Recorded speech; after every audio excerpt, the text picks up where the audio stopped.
So, lads, everybody's turned into their armchair economists for this. And this is a really weird one. This is a really, really weird one to talk about because, first of all, I've said this from the start, like, I think to pay us what you owe us. I think the word owe is a bit of a weird one there because, I mean, just in general, no one really owes anyone anything. At the end of the day, like, it's a two-way street. And I think the leagues work best when it is a two-way street. Like, if it wasn't for the owners and the NBA investment, the league wouldn't exist right now. But if it wasn't for the players, the league wouldn't be in a position for substantial growth over the next few years. And I think this CBA is just coming at a really bad time. I think this CBA is coming at a really bad time where the players see the rising values and they see just the trajectories going up and up and up and up. And the coaches are like, or the owners and everyone's like, we're finally going to profit on this league. We are finally going to make a profit after this being a loss leader for all of us for 30 years nearly. And now all of a sudden with this new CBA, we won't, if we end up like going to the demands of the players, we won't end up profiting. And in fairness, like, I don't see either side backing down here. And I think there's reasonable arguments everywhere. And if we're being honest, the players should want to get more money. Like, I'm sorry. The attendance for the Indiana Fever, the profit, even if after you take away if you take away the workers and security and renting the arena, one Fever game, I would say, would pay the entire team's salary. So, like, teams like that are really profiting. Like, there are players, and this is the problem when it comes to the league, is like, the star players will never get paid what they're worth. The all-stars will never get paid what they're worth. They never will. Like, Caitlin Clark, I mean this, is worth $10 million. If she got her actual value as a contract, it's about $10 million. Angel Reese's actual value as a contract, well over $1 million. Stewie's well over $1 million. NECA's 500-600K in terms of value brought to a franchise. 500-600K minimum. 500-600K minimum. But then there's also owners that are willing to bite the bullet and get players in. The problem is they're in a salary cap league, which means you have to be you have to go to what the worst team is. For one thing I don't get is, like, imagine being an employee of a company that's never turned the profit and showing up to work in these t-shirts. Like, do people not understand how many companies never turn a profit? So many biggest shares in the world are for companies that don't turn profit. Like, Tesla does not turn profit. Tesla turned Elon Musk from a billionaire into the richest man in the world. Like, Tesla does not turn a profit. Or at least it might have in recent years. At least it didn't for the vast majority of the time. A lot of these companies don't turn a profit.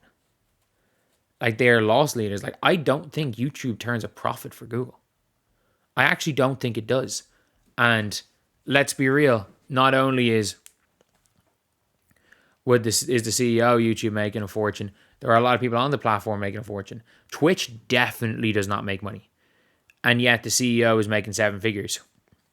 Kathy Engelbert. And this is the thing where it's like, people are like, oh, pay us what you want. Like, Nate Tibbetts gets paid more than the Phoenix Mercury. The entire roster. So this isn't about the money not being there in general. It is the problem with the American Sports League. Because the Connecticut Sun owners are cheap, don't want to run at a loss, and can't afford to pay their players, the Mercury, who can, the Liberty, who can, the Fever, who can, the Storm, who can, all these teams have to pay their players low. Because let's be real, it is the owners are kind of do what they want, and at the end of the day, they're negotiating on behalf of them all, even if one owner wants to do anything different. Like, let's not forget, Joe Tsai has a private jet. He flew Liberty players. I think the Liberty were in a back-to-back. So he flew his own players using his own money on his own plane to a game so that they didn't have to fly the day of the game. And he got fined $500,000 and was this close to having to sell the team. I'm not joking, because he didn't want his players to fly the morning of a game. So he used his jet, used his money to fly his team from one city to another so that they could get there the night before and didn't have to fly there the day of the game. He was nearly forced to sell his teams. You can't, like, the way that American sports teams work is the reason why I think the players are kind of screwed in these negotiations. Like, we can talk about it. And the reality is, like, look, I think the players should fight for whatever the hell they're worth, whatever the hell they feel they're worth. The one thing is I think the players should really fight for is I really think the players, no matter what, because it's clear the owners aren't going to give the players what they want. The players need to have an opt-out quick, like 2 years. If the players are going to get screwed, because the last thing the players need is this league not to happen. If this league doesn't happen, the players are screwed. You might as well shut down the league right now.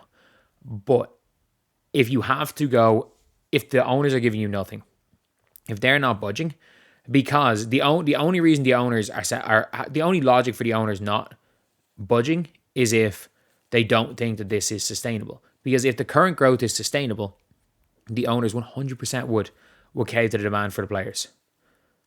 But because there's no guarantee of this ownership, of this being successful or continuing to be successful, especially with the Caitlin Clark injury, I think they're in a really weird position because if the owners, if they have this massive transformational CBA that lasts 7 years, there's a very, very good chance that there are going to be owners just like, yeah, no, I'm out.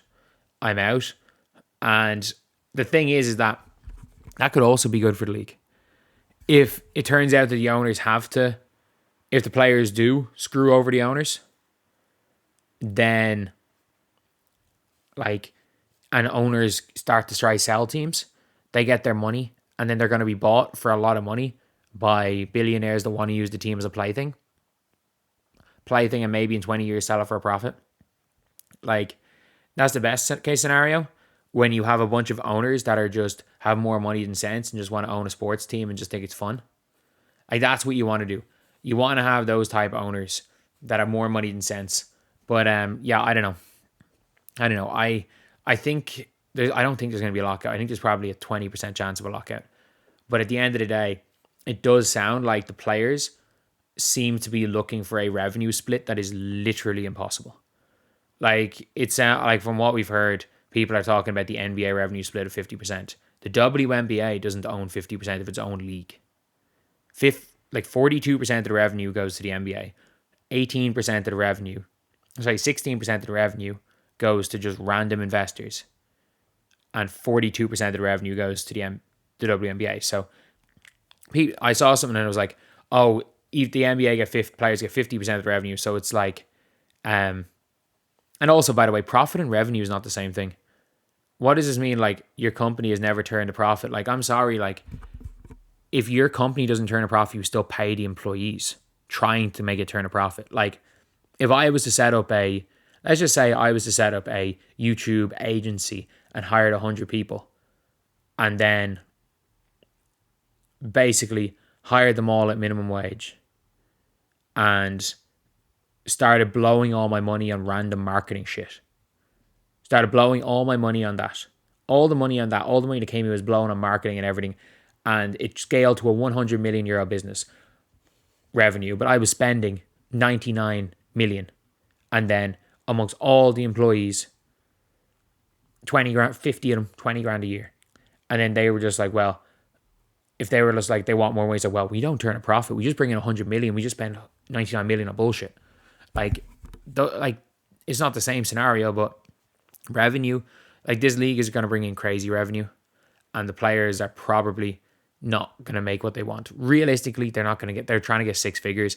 And I think going from 250 to 6 figures is too big a jump. However, I think the max contract should at least double, probably treble. The max contract at 600-700K should be a minimum these players are looking for. Anyway, yeah, that's the video. I'll see you guys.